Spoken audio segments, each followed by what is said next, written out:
வணக்கம். சற்று முன் கிடைக்கப்பெற்ற மிக முக்கியமான செய்தி ஒன்று வெளியாகியுள்ளது. புதிய ஆதரவாளர்கள் பன்னீர்செல்வத்திற்கு ஆதரவுகளை தெரிவித்துள்ளனர். அதிமுகவின் கூட்டணியும் உறுதி செய்யப்படவில்லை. தொடர்ந்து பாஜக மட்டும்தான் அதிமுகவுடன் கூட்டணியில் இருக்கிறது. தேமுதிக, பாமக, குறிப்பாக அதிமுக வெற்றியடைய வேண்டும் என்றால் சிறு கட்சிகளது ஆதரவு நிச்சயம் எடப்பாடிக்கு தேவை. ஆனால் தென் மாவட்டங்களிலும் வட மாவட்டங்களிலும் அதிமுகவின் ஓட்டுகளும் தேமுதிக, பாமக இவர்களது ஓட்டுக்களையும் இழக்கக்கூடிய நிலைமைக்கு எடப்பாடி பழனிசாமி அவர்களது நிலைமை தற்பொழுது இருக்கிறது. இது தொடர்ந்தால் சட்டசபை தேர்தலில் அதிமுக எதிர்க்கட்சி அந்தஸ்தை கூட இழக்க நேரிடும் என்பதை திட்டவட்டமாக நம்மால் பார்க்க முடிகிறது.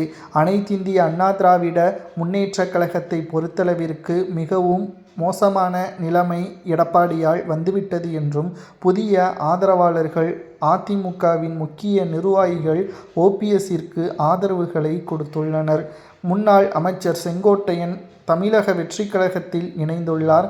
அவர் சமீபத்தில் பேட்டி ஒன்றில் கூறியுள்ளது, வருகின்ற பொங்கல் அன்று ஓபிஎஸ்ஸும் சசிகலாவும் டிடிவி தினகரனும் தாவேகாவுடன் கூட்டணி என்பதை அறிவிப்பார்கள் என்றும் அவர்களது அரசியல் எதிர்காலம் மக்களுக்காகவே அமையும் என்பதையும் செங்கோட்டையன் அவர்கள் திட்டவட்டமாக அறிவித்திருந்தார்.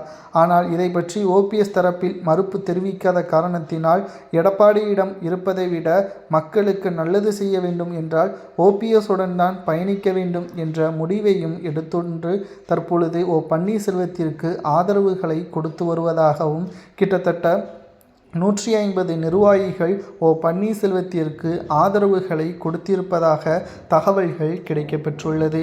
2026 சட்டசபை தேர்தல் அரசியல் களம் மிகவும் முற்றிலும் மாறுபட்ட அரசியல் களமாக பார்க்கப்படும். இதுவரையல்லாத ஒரு தேர்தலை எடப்பாடி பழனிசாமி அவர்கள் எதிர்கொண்டு மக்களாலும் அதிமுகவின் தொண்டர்களாலும் தோல்வியடையக்கூடிய ஒரு சூழல் உருவாகும் என்பதையும் நம்மால் பார்க்க முடிகிறது. 2026 சட்டசபை தேர்தலில் அனைத்திந்திய அண்ணா திராவிட முன்னேற்ற கழகம் தோல்வியடையுமானால் எடப்பாடி அதிமுகவின் பொதுச்செயலாளராக இருந்தாலும் ஒன்றுதான், அவர் பொதுச்செயலாளராக தொடர்ந்தாலும் ஒன்றுதான், எந்த ஒரு பயனும் இல்லை. ஓபிஎஸ் தென் மாவட்டங்கள் முழுவதும் தனது கட்டுப்பாட்டிற்குள் கொண்டு வருவார். 150 நிர்வாகிகள் பொங்கலன்று பன்னீர்செல்வத்திற்கு ஆதரவுகளுடன் தாவேகாவின் தலைமையில் கூட்டணி வைத்து தென் மாவட்டங்களில் 25 முதல் 30 தொகுதிகளை செங்கோட்டையின் மூலமாக கேட்டால் வருகின்ற சட்டசபை தேர்தலில் யார் ஆட்சி அமைக்க வேண்டும் என்ற முடிவை ஓபிஎஸ் அவர்கள்தான் எடுப்பார். கேம் சேஞ்சராக மாறுவார் என்ற